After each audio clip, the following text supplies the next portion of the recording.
नमस्कार, आदाब, सत श्री अकाल। आप देख रहे हैं बहुजन हलचल 19 और मैं सरवर सिंह। तो दोस्तों, आज बात करेंगे कि जाट और बहुजन समाज के लोगों की नाराजगी से बीजेपी को भारी नुकसान उठाना पड़ा, खासकर यूपी, राजस्थान और हरियाणा में। तो दोस्तों, इनका जनाधार कम होने का क्या कारण है, इस पर विस्तार से बातचीत की जाएगी।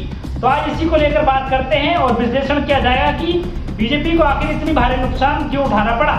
4 जून को लोकसभा चुनाव के नतीजे आए और बीजेपी के नेतृत्व वाले एनडीए गठबंधन को बहुमत मिला, लेकिन बीजेपी 240 सीटें पाकर बहुमत के आंकड़े से दूर रह गई।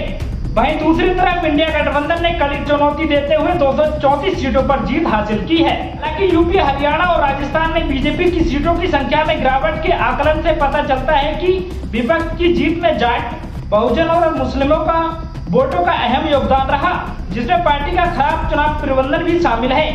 इंडियन एक्सप्रेस की रिपोर्ट के अनुसार हालांकि बीजेपी ने अभी तक अपनी चुनावी समीक्षा प्रक्रिया शुरू नहीं की है। इस बीच सूत्रों ने कहा कि केंद्रीय नेतृत्व के निष्कर्ष भेजे जाने से पहले कई स्तरों पर पार्टी के प्रदर्शन की समीक्षा और आकलन किया जाएगा और इस प्रक्रिया में महीने लगने की संभावना है। कई बीजेपी नेताओं ने पार्टी के प्रारंभिक मूल्यांकन के बारे में जानकारी दी, क्या गलत हुआ हो सकता है। वहीं इन बीजेपी नेताओं का कहना है कि बेरोजगार और महंगाई के कारण पार्टी को इन 3 राज्यों में 45 सीटों का नुकसान उठाना पड़ा। इस खराब प्रदर्शन के कारण बीजेपी ने लोकसभा चुनाव में अपना बहुमत खो दिया। दरअसल बीजेपी ने 2019 के लोकसभा चुनाव में यूपी में 62 सीटें जीती, लेकिन राज्य में 33 सीट पर सिमट गई, जबकि राजस्थान में 25 में से 14 सीटों पर आ गई और हरियाणा में इसकी संख्या 10 से घटकर 5 रह गई। बीजेपी नेताओं का मानना है कि विपक्ष का ये अभियान की अगर एनडीए 400 से ज्यादा सीट जीतती है तो संविधान खतरे में पड़ जाएगा, जिससे पार्टी को काफी नुकसान पहुंचा। उधर बीजेपी के आलाकमान का मानना था कि राम मंदिर की प्राण प्रतिष्ठा और नरेंद्र मोदी जी की लोकप्रियता पार्टी के सामने वाली हर कमी को दूर कर देगी। इस बीच राजस्थान के एक बीजेपी नेता ने बताया कि इसका नतीजा ये हुआ कि पार्टी ने उम्मीदवारों को चुनते समय जमीनी स्तर के कार्यकर्ताओं की चेतावनियों को नजरअंदाज कर दिया। बीजेपी नेताओं ने कहा 2020-21 में कृषि आंदोलन और पहलवानों के विरोध प्रदर्शन से निपटने के सरकार के तरीकों ने जाट में मोह भंग पैदा कर दिया।